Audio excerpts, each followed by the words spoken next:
नमस्कार, welcome to Money Group and मैं हूँ चिन्मय नंदा।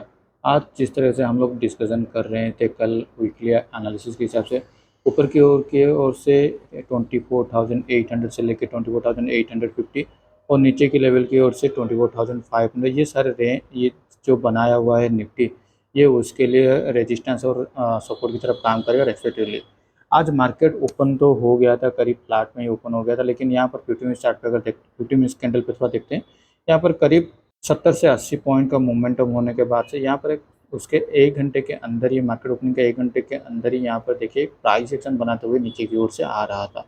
और ये वही लेवल था जिस लेवल पे हम लोग ये भी डिसीजन कर रहे थे, अगर मार्केट नीचे की ओर से आ रहा है तो 24,500 तक भी मार्केट एक रिटेस्ट कर सकता है। मार्केट यहाँ से प्राइस एक्शन तो बना रहा था, लेकिन 24,600 के आसपास से कहीं पर उसको फिर से फॉलो कैंडल नहीं मिल रहा था। मार्केट ने वापस यू टर्न ले लिया और मार्केट फिर से एक अपसाइड की तरफ मोमेंटम किया। आज का जो हाई लेवल है 24,680 700, ये सारे रेंज के आसपास कहीं पर फिर से एक रेजिस्टेंस देखने को मिला और मार्केट एक वोलेटाइल मार्केट में ही कन्वर्ट हो गया था। मार्केट ऊपर की ओर से ज़्यादा से ज़्यादा 24,700 और नीचे की ओर से 24,600 या फिर 580, ये सारे रेंज के अंदर ही मार्केट आज ट्रेड होता रहा। क्लोजिंग होते के टाइम पे 24,620 के आसपास कहीं पर आके क्लोजिंग दे दे। तो यहाँ से भी आप आगे क्या हो सकता है, यहाँ पर भी हम लोग का प्लान ऑफ एक्शन वही होना चाहिए जिस तरीके से हम लोग डिस्कशन कर रहे थे।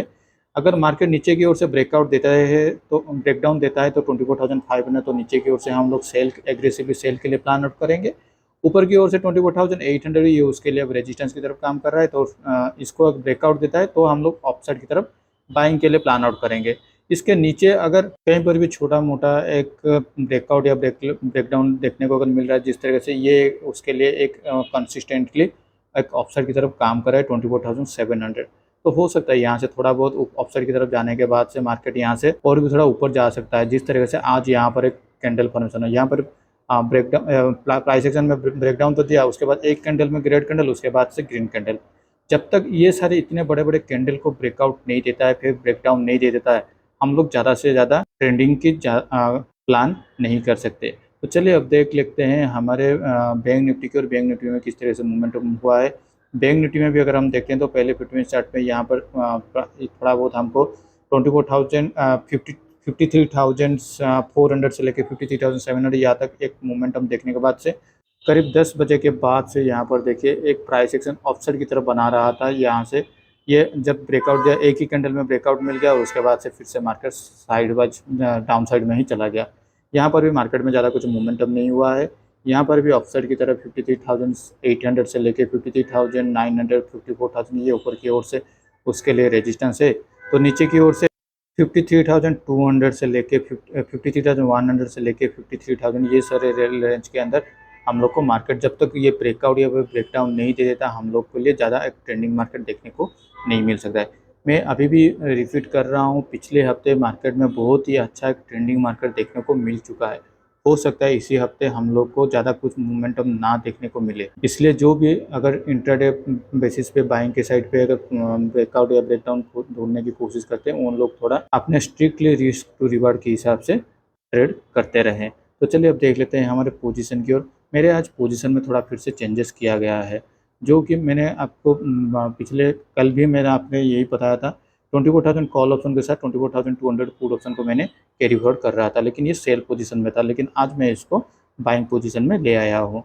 इसके पीछे का लॉजिक ये है, ये मैं करीब 135-36 रुपीज़ के अंदर 24,200 पुट ऑप्शन को मैंने स्क्वायर अप कर लिया था 135 या 36, इस तरीके से किसी प्राइस में मैंने इसको राउंड स्क्वायर अप करके फिर से बाइंग पोजीशन में ले आया था। क्योंकि मैंने पिछले वीडियो में भी यही समझा, मैं यही डिस्क्राइब किया हुआ था कि 0.25 टाइम्स का मेरा ये टारगेट रहेगा। तो ये करीब मेरा तो टारगेट आ रहा था 73 टू 75 के अंदर कहीं पर मेरा ये टारगेट आ रहा था।